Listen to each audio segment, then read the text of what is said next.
성서 마테오의 복음서 23장 13절부터 22절까지의 내용을 구글 노트북 LM AI에게 양심 분석을 시켰다. 질문. 율법학자들과 바리사이파 사람들아, 너희 같은 위선자들은 화를 입을 것이다. 너희는 하늘나라의 문을 닫아놓고는 사람들을 가로막아 서서 자기도 들어가지 않으면서 들어가려는 사람마저 못 들어가게 한다. 율법학자들과 바리사이파 사람들아, 너희 같은 위선자들은 화를 입을 것이다. 너희는 겨우 한 사람을 개종시키려고 받아와 육지를 두루 다니다가 개종시킨 다음에는 그 사람을 너희보다 갑절이나 더 악한 지옥의 자식으로 만들고 있다. 너희 같은 눈먼 인도자들은 화를 입을 것이다. 너희는 성전을 두고 한 맹세는 지키지 않아도 무방하지만 성전에 헌금을 두고 한 맹세는 꼭 지켜야 한다. 하니 이 어리석고 눈먼 자들아, 어느 것이 더 중하냐? 헌금이냐? 아니면 그 헌금을 거룩하게 만드는 성전이냐? 또 너희는 제단을 두고 한 맹세는 지키지 않아도 무방하지만 그 제단 위에 있는 제물을 두고 한 맹세는 꼭 지켜야 한다.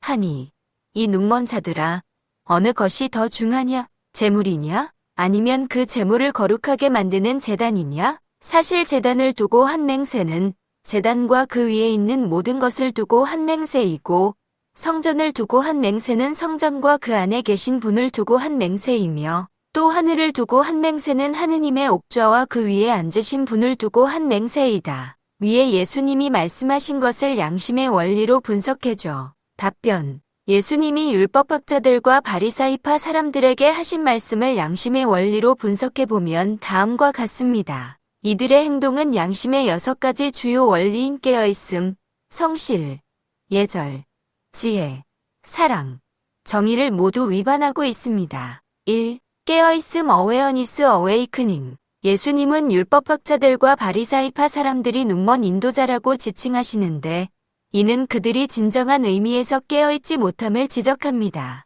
양심은 늘 고요하고 자명한 상태에 접속해야 하지만 이들은 황금이나 재물 같은 물질적인 것에 집착하여 마음의 평정심을 잃고 있습니다. 이들의 판단은 황금에 의해 흐려져 있으며 불필요한 생각과 집착을 떨쳐버리지 못하고 있습니다. 즉, 그들은 진리를 올바르게 인식하고 본질을 꿰뚫어 보는 영적인 알아차림의 상태에 있지 않습니다. 2. 성실 딜리전스 신세리티. 성실의 원리는 양심의 구현에 최선을 다하고 꾸준히 노력하여 신뢰를 얻는 것을 말합니다. 율법학자들과 바리사이파 사람들은 사람들을 개종시키기 위해 바다와 육지를 두루 다니는 노력을 하지만 그 결과는 오히려 갑절이나 더 악한 지옥의 자식으로 만드는 것입니다. 이는 이들의 노력이 양심에 맞지 않으며 진정한 정성이 아닌 왜곡된 노력임을 보여줍니다. 결과적으로 이들의 행위는 즐겁거나 뿌듯함을 주기보다 파멸을 가져오며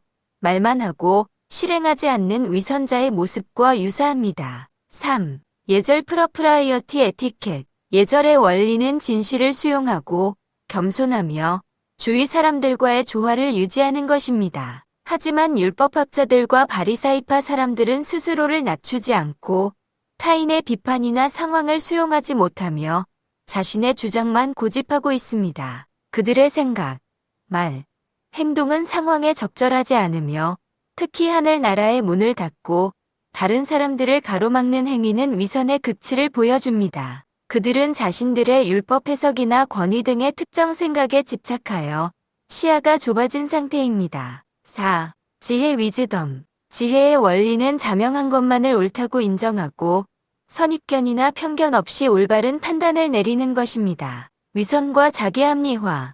예수님은 이들을 위선자라고 명확히 규정하셨는데, 이는 그들이 겉으로는 명분을 내세우지만 속으로는 이익을 챙기는 자들임을 의미합니다. 이러한 위선은 선악을 헷갈리게 함으로써 판단력을 흐리게 하여 악보다 더 위험합니다. 잘못된 우선순위. 그들은 황금을 거룩하게 만드는 성전보다 황금을, 재물을 거룩하게 만드는 제단보다 재물을 더 중요하게 여기는 치명적인 판단 오류를 범하고 있습니다. 이는 일의 구조적 우선순위를 제대로 파악하지 못한 결과입니다. 분별력 상실.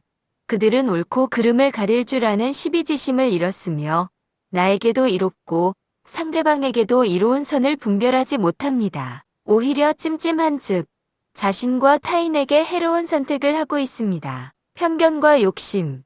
눈먼 인도자라는 표현은 그들이 선입견, 편견 또는 욕심에 사로잡혀 올바른 진리를 보지 못하고 있다는 것을 나타냅니다. 이들의 판단은 보편적이지 않고 설득력이 없습니다. 5. 사랑 러브. 사랑의 원리는 내가 대접받고 싶은 대로 남에게 해주어야 한다는 황금률과 상대방을 공감하고 배려하는 것입니다. 공감 능력 부족.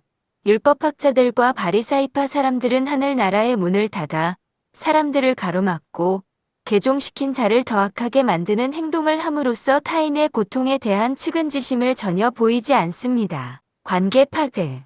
그들은 상대방을 배려하지 않고 주위 사람들과 소통하려는 노력 대신 오히려 사람들을 절망으로 이끌고 있습니다. 이는 생산적인 인간관계를 구축하는 데 실패하고 있음을 보여줍니다. 6. 정의 저스티스. 정의의 원리는 내가 당하기 싫은 것을 남에게 가하지 않는 것이며 욕망을 절제하여 사회적 질서를 유지하는 최소한의 기준입니다. 욕심과 이기심.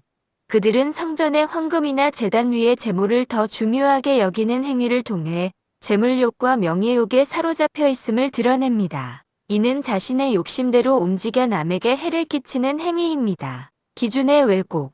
그들은 신성한 맹세의 기준을 왜곡하여 본질적인 가치보다 물질적인 가치를 우위에 두었고, 이는 옳지 못함을 부끄러워하고 착하지 못함을 미워하는 수호지심이 결여되었음을 보여줍니다. 사회 시스템 파괴. 이들의 행동은 위선과 불법으로 가득 차 있으며 사회를 유지하기 위한 최소한의 정의로운 기준을 파괴하고 있습니다. 그들은 결국 찜찜함과 악을 제외해야 할 정의의 역할을 수행하지 못하고 오히려 악을 퍼뜨리고 있습니다. 결론적으로 예수님이 비판하신 율법학자들과 바리사이파 사람들의 행동은 양심의 모든 원리의 정면으로 위배되는 것이며 특히 그들의 위선과 본질을 꿰뚫어 보지 못하는 지혜의 결핍이 가장 문제입니다. 이는 개인의 양심이 무너질 뿐만 아니라 사회 시스템 전체를 위협하는 행위로 볼 수 있습니다.